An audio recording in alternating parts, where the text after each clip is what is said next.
What's going on? Welcome back to another Blue Review. Marcus Grant is alongside me today. Parker Bell is on vacation. Even though he told us yesterday he was going to be here, he lied. And he's on vacation in Vegas. But honestly, he's on vacation in Vegas. He should not be here anyway. Be here, right? Don't be here. Be there. So that's more important. And you know how he got to Vegas? He went to LAX, and the Blue Review was presented by LAX at Los Angeles International Airport. Changes are arriving daily to reduce traffic, save guest time, and transform the travel experience. Info at flylax.com/transforminglax.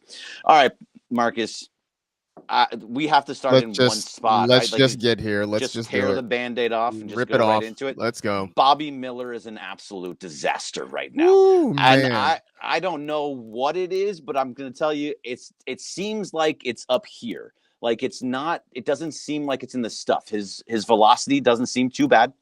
Mm-hmm. He has a good pitch mix. He's just not getting guys out. What are you seeing out of that I'm maybe not? No, I think that's it. I mean, and it just seems to be right now with him, things tend to spiral, right? Like one or two bad things happened and it just tends to spiral. And he's missing right in the middle of the plate. He's missing right in the heart of the strike zone. He's getting hammered right now. It just has been, it's been poor pretty much all year, right? I mean, I think you can count on one hand the number of starts you would say for Bobby Miller have been quality this year. And so the hard part about this though is what do they do? Because they are to say they are thin in the starting rotation is an understatement, right? They just put Glass now on the injured list. We're still waiting on Yamamoto. I mean, right now they're asking Gavin Stone to carry this pitching staff, which is really an impossible ask, but that's what they've got. So right now, even as bad as Bobby Miller is, I don't see any other solution than they just got to keep putting him out there every fifth or sixth day. See, I'm going to go opposite of you. I think you cannot put this guy out there anymore. I think you can't put a guy out there that is consistently giving up big runs and giving up a lot of them too. I mean, they left him out to dry there last night. It's like, here, go ahead. You're just going to take everything for us. And he got through 4 innings and that was kind of it.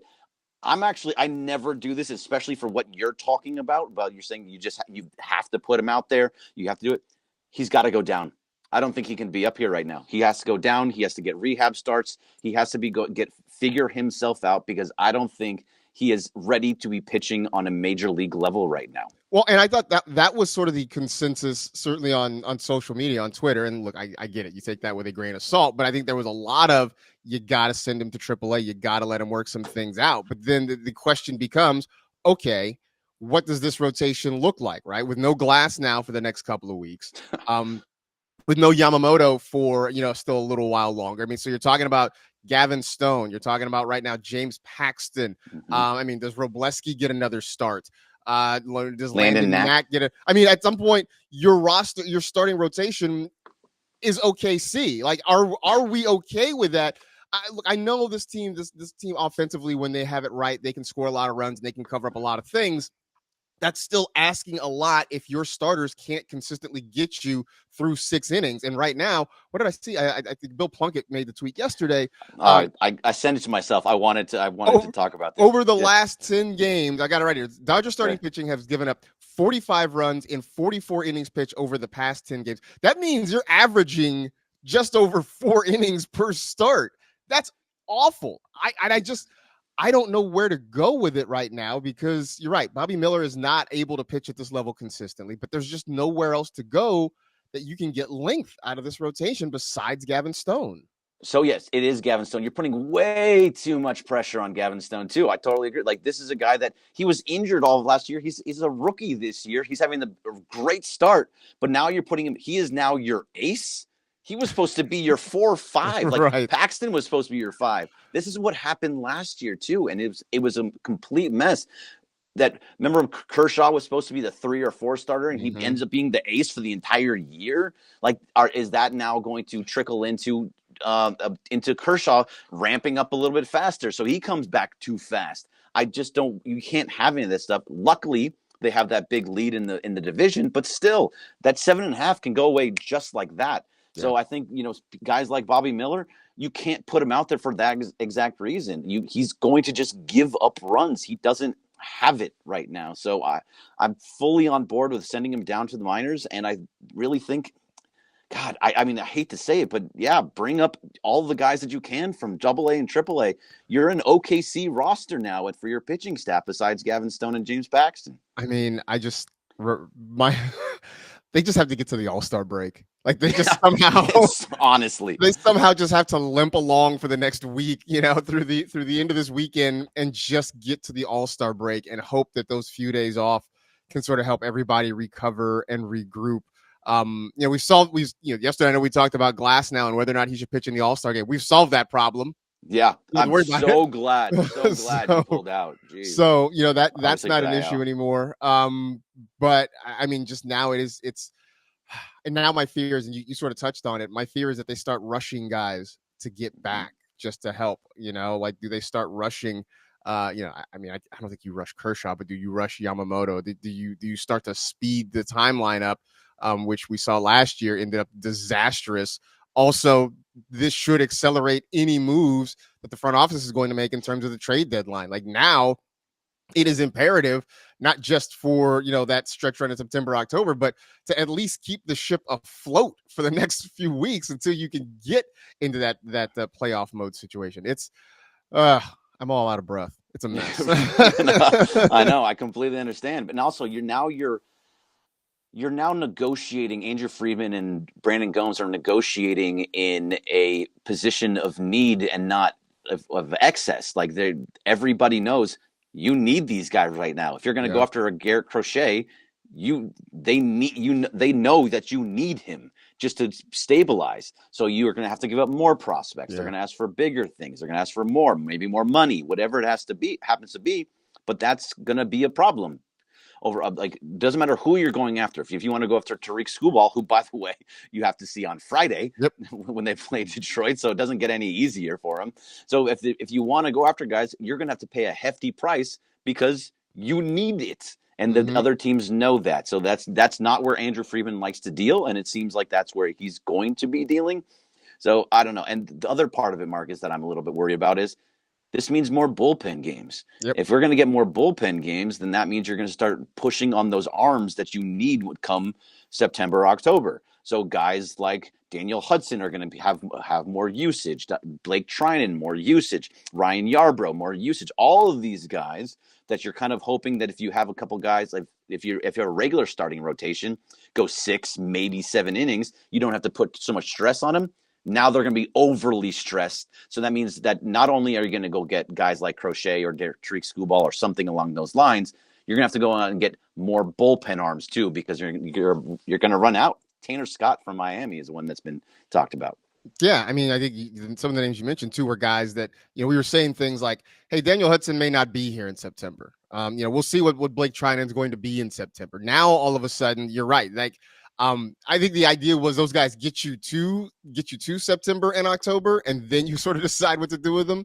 Now, if you're forced to stretch these guys out in July and August, it does sort of shorten that timeline. So it's so weird because, again, this team is in first place. They have a 7.5 game lead. They are the second best record in the National League. Yep. I was thinking this the other day. Like, is this the worst good team out there? Like maybe it's just us, right? Because we sit here and we like dissect this on a daily basis. But man, for a team that has World Series aspirations, there are a lot of holes right now. Well, there's a lot of holes because everybody's on the injured list right now. True. The entire team. That's true. Like they could all come back, but at the same time, what's it going to be when they do come back? You're not even sure what's going to happen. Like, think about it. So you have your whole pitching staff gone, right? And then you have Mookie Betts and Max Muncy gone for right now. Hopefully Mookie can come back. He seems to not have feeling in his hand. Everything seems to be good, but he just has to get back. But everything is a massive problem up and down this entire lineup. Like you said earlier, gotta get to the All-Star break. Get there, man. Like it's just time. So yeah, it's wild right now. It is. It's that car that's just like, the light is on, it's on E. Like you see the gas station down the street and you're like, can we please let's just roll into this gas station and we can refill and get going the rest of the way. That's it. All right, so let's see what we got a little bit in the chat here. Yeah, it's pretty much it. So Roy Estrada is saying trade for pitching sooner rather than later. Well, yeah, if you can, absolutely, you do. Ruben Flores, who knew our aces will now be Paxton and Stone? It's true. Those are it's Stone is, and he. By the way, he's way above his innings pitched at this point, career high. We've talked about it 100 times, Marcus. That most of the time this happens a lot where you start off in that first half of the season, you're great, you're an all-star caliber pitcher, and then it all starts to fall off when you're this young. Yeah, I mean, right. I mean, some of it is, there's more tape out on you, there's more film out on you for guys to study. Some of it is just running into that wall, just sort of like, stamina wise and physically, just sort of, hitting that wall a little bit. So, you know, this is for Dodger fans and for the team. You hope that Stone hasn't hit that wall, or that he does, he can sort of power through it, because for the next few weeks, they are going to have to lean on him. And as you mentioned, it's an unfair spot to put him in, but that is sort of where he is right now. This is where you hope a veteran guy like James Paxton can sort of figure some things out, but we know that he's been very up and down all season long. I mean, there's just no easy answers, because even just the idea of like, hey, let's go trade for somebody, like that's not easy either. There are just no easy answers to this situation right now, other than you just hope somebody starts pitching better. Yeah, and you got to hope that, and who knows who it's going to be. And so Dead Meow says, send him down. We are thin as it is. Who are you replacing with? Someone who ain't ready? Well, that's kind of what it's going to happen.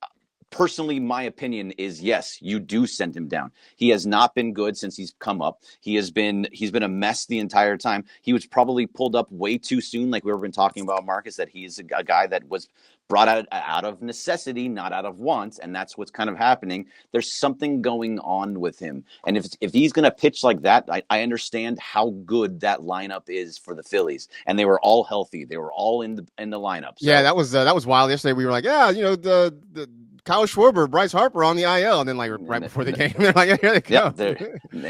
They're all sitting right there. But yeah, I understand how good that lineup is, and this is what I was afraid of, is that something like this would happen, especially with Bobby Miller. But that destroys your confidence just in itself. It seems to me that he has absolutely no confidence, and if you don't have it, you can't stay up, because what's going to happen is you're going to put him out there, and he's just going to continue to do that. It's an automatic loss, and that doesn't seem like something that can. So yes, you got to try guys like River Ryan. They brought up Justin Robleski. He's going to get some time. There are other pitchers too that are going to if they are pitching well at this moment, you're going to give them a shot. Maybe they go out after an inning or two or three or four, whatever it happens to be. But you have to go on and hope that the offense just produces. Yeah, and I think for them, they don't even need the pitching to be great. They just need it to be not awful. And I mean, right now, the problem is the starting pitching has been awful. I mean, 45 runs in 44 innings. That's an over 9 ERA. Like, I can do that math. That's pretty terrible. And so they just need the pitching to be decent, just enough to keep them in ball games. This offense, when it's right, can score runs. We know they can score 5-6 runs at the drop of a hat. They just can't suddenly look up and find themselves down 8 runs in the third inning. Like, that's an unfair spot to put the offense in.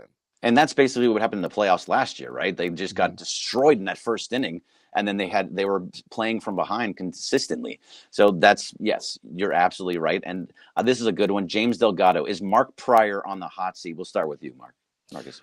I mean, I don't think so. I mean, mostly because a lot of the frontline guys are hurt now, right? Like I don't know what he can do when you've got, Yamamoto out and now Glass now out. And then the other guys that they're counting on are guys that are sort of working their way back. I mean, Walker Buehler's coming back from being out for a couple of years. Bobby Miller is coming back from an injury right now. You're still waiting for whatever you're going to get out of Clayton Kershaw. The bullpen, you've had guys sort of in and out. So, I know that it's sort of easy to point a finger at the pitching coach when the pitching staff is going bad, but it feels like he is sort of doing the best he can with, the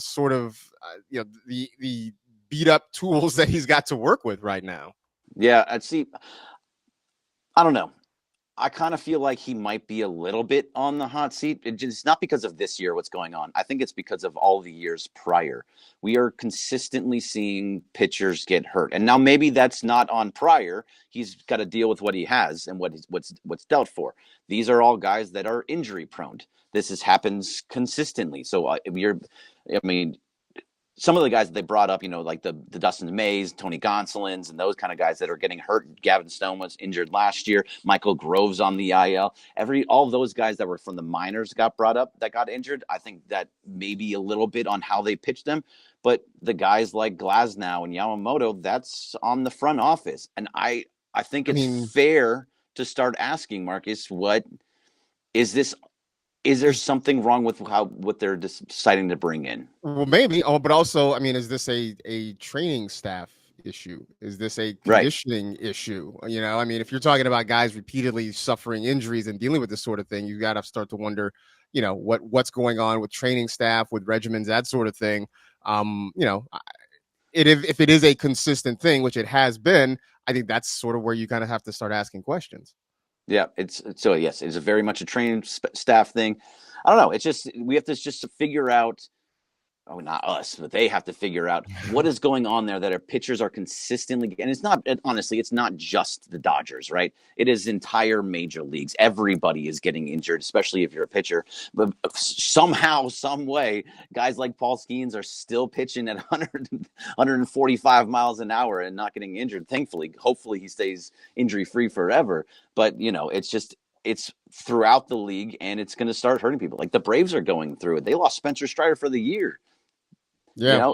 So, I mean, we're in a situation right now where the pitching staff is just such a mess that it's the only thing that we can even possibly talk about. I mean, we can't even talk about, Kike Hernandez going out and throwing an inning and a third of no hit ball, perfect baseball. That was a cool little thing for him. Yeah. Right. That seems so far away right now. All right. Let's turn to today. Right? Are you ready? Are you ready? Sorry, I'm still upset about that. No, I get it. Like I get it, but like at some point, like let's move on. Let's just shake off yesterday, and let's keep moving forward. So Gavin Stone, who now said we have just in the last 17 minutes put the entire weight of Dodger Nation on his shoulders. No pressure, kid. You just got to come off a 10-1 blowout loss last night and deal with the best team in the National League. No worries. But the recent track record suggests that he is up to the task. I know his last start wasn't great, but before that, I mean, he was on a pretty solid run. So, there's reason to believe that he can go out. I mean, one of those in the last 5 games was against the Yankees. That started Yankee Stadium, where he went 5 2/3 and gave up just 2 runs. So there is reason to believe that he can stand up against a lineup like this. Yeah, there is reason to believe, and you got to hope that. I mean, as all year long, he's been that guy, right? He's been the stopper essentially. What we wanted Glasnow to be, Gavin Stone has been the guy that comes in like you need a win. He's there for you, and that's what we got to hope for tonight. And if he does, I think it'll really come down to what happens tomorrow. And tomorrow, do we know this pitching stuff? It's Landon Knack versus Aaron Nola. That's a really tough game. Yeah. If Landon Knack can pitch how he has been, I think you can. Who wins the series will be based on tomorrow, as long as Gavin Stone comes through. And he seems like a guy that can do it. My only worry, because I have a more pessimistic view of everything, essentially, but is that we are starting to see the decline for where it's at that point and where the guys know what he's going to throw, know how he throws. We're starting to see that slow decline for Gavin Stone. And I just hope I'm wrong. And that's not what's going to happen. It's based off his last start. And, having that extra pressure of now the rest of the pitching staff saying, all right, it's all on you. Yeah. I mean, so how do we view, let's say he goes out there and, he gives you, 6 innings, 4 runs. I mean, how do we view a start like that? I mean, that feels like okay based on what we've seen from the starting pitching staff the last, 10 days or so. So, yeah, no, it is okay. It is a decent start. And if he goes 6 innings, that's fantastic. Hopefully he gets a win out of it too. It feels like at this point he needs to have a gem. Like he's got to go 6-7 innings, and only give up a run or two. It just based off of everything that's going on around him. And I wonder, and I hope that it doesn't put too much pressure on him to get there. look, if he goes 6 innings, 4 runs, I will be okay with that because the pitching stat, the offense should be able to get you 5 runs. They You would should be. think. You would think. Yeah, I mean, it just, man, it just in the past, this is when you would have this is when we get to Kershaw Day, right? And you would feel okay because you knew that you were going to get a solid start out of Clayton Kershaw. Or this was earlier this year. It was Glass Now Day. It was Yoshi Day. Mm-hmm. I mean, it would be nice for Gavin Day to be a thing, but Sure, let's but make it, it. and let's make it a thing. I guess it just feels so soon. It just feels like a lot asking this kid to go out and do this right now. No, it absolutely does. And this Roy Estrada says, don't forget, besides Stone pitching today, Roberts can't put out Biggio, Lux, Outman in the same lineup. Totally agreed. I looked at that Oh, lineup yesterday. Did you look at it yesterday and go, what is this that we're putting yeah, out there? I mean, but after Teoscar Hernandez, James Outman was hitting fifth. Like yeah, that's where we were at in this lineup. So James Outman, Rojas, which Rojas has been good and fine, but Lux, Vargas, Biggio, you're asking for problems when you have 5 through 9, just a train wreck. yeah. That's pretty brutal. So hopefully, hopefully that gets cleaned up. I mean, geez, fingers crossed, holding your breath. Max Muncy, come back soon. Mookie Betts, heal up, man. Come back soon. Just get this offense back to what it looked like. Which I guess we can go back to the conversation. When Mookie comes back, do you keep Shohei in the leadoff spot? I mean, 1 for 2 yesterday with a walk. He's OPS over 1,000. Does he stay in that leadoff spot? So I mean, I think so. I don't actually, no. Whoa, I'm breaking stuff. It's it's interesting, like because I know how Mookie is, and we've talked about this too. Like Mookie likes to be in that leadoff spot. That's where he likes to hit. He feels that he hits better in the leadoff spot. I think the numbers suggest that he leads when he's leading off. He is himself is better. He obviously can go up and down the lineup, but he has a comfort level there. Um, I think I would go back to him at the leadoff spot. I know how good he's been, Ohtani has been, and Yeah. I feel like Ohtani is going to be that good everywhere that he is. So I don't know. I I'm on board with Mookie going back to that 1, 2, 3 Mookie, Ohtani, Freeman. Yeah, I mean, I think the lineup they had at the start of the season was just fine, right? With Yeah, Mookie, Ohtani, Freeman, 1, 2, 3, Will Smith in the 4. You go Teoscar or Muncy in the 5, depending on who's on the mound or whatever. I mean, so that gives you six solid hitters at the top of your lineup, and then what? Now you've got Pages. You can hit who's hitting well. Depending on whether or not they stick with Vargas or whatever. I feel like at this point, once you have everybody healthy, you got 7 solid bats in your lineup, and you can figure out 8 and 9 from there. yeah, absolutely. And it's just really, I mean, I don't know if we ever see Muncy again, right? That's kind of the and for this year, not ever again total, but for this year, we don't see Muncy again this year, right? You don't think so? You think it's a wrap for this year? It just feels that way. He's on the 60-day IL. He's had a setback. He's not even swinging a bat yet. It's no oblique. It just seems like this is just the end of him for this year. I just feel Which I hate. no, I hate it too. It just feels so weird because it feels like we get to the hey, he's starting to hang around with the team, and maybe he's going to start doing baseball stuff, and then a couple days later, it's like Max Muncy's nowhere close, and it's like, oh, what happened? Like it has been such a weird situation there. Yeah, no one. I mean, no, I don't think anybody's aware of what actually is happening with him too. So we got to just sit back and wait and hope that everybody gets healthy by September. That have Yeah. everybody by September, keep that lead in the division, get healthy by September, have some ramp up time going into October. Maybe a little adversity wouldn't be so bad for this team too. let them feel the little bit of a pressure to be playoff ready. I'm Yeah, serious. no, That's maybe you're right. Maybe like you're right. Silver linings, right? Yep, silver linings, exactly. All right, well, that's going to do it for the Blue Review for today. Thank you very much for being here. Thank you to LAX, and thank you to Marcus Grant. We will see you tomorrow on the Blue Review, 9:30 to 9:55 a.m. on the ESPN YouTube channel, as always. Thanks a lot. See you tomorrow.